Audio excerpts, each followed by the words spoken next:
तुम्हाला माहिती आहे का, छावा हा शब्द छत्रपती संभाजी महाराजांकरिता का वापरले जातो? येणाऱ्या 14 तारखेला छत्रपती संभाजी महाराजांच्या जीवनावर आधारित छावा म्हणून एक चित्रपट येणार आहे.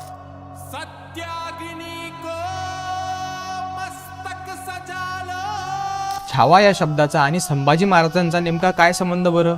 तर सिंहाचा बछडा किंवा वीर योद्धा असे त्या शब्दाचा अर्थ होतो. संभाजी महाराजांच्या पराक्रमाने त्यांना छावा ही उपाधी मिळाली. ते चित्रपट राजे संभाजी महाराजांचे पराक्रम, धैर्य आणि त्यागावर आधारित असेल. त्याच्यात स्वराज्य संरक्षणासाठीच्या संघर्षाचा, औरंगजेबाशी लढण्याचा आणि हिंदवी स्वराज्याच्या समर्पणाचा उल्लेख असेल. तसेच संभाजी महाराजांची धाडसी कथा, ऐतिहासिक घटनावर आधारित प्रभावी दृश्ये आणि त्या काळातील सांस्कृतिक सामाजिक परिस्थिती त्या चित्रपटामध्ये पाहायला मिळेल. आणि आपण सर्वांनी एक हिंदू म्हणून आपली संस्कृती, आपला इतिहास आणि आपली प्राचीन परंपरा समजून घ्यायला हवी.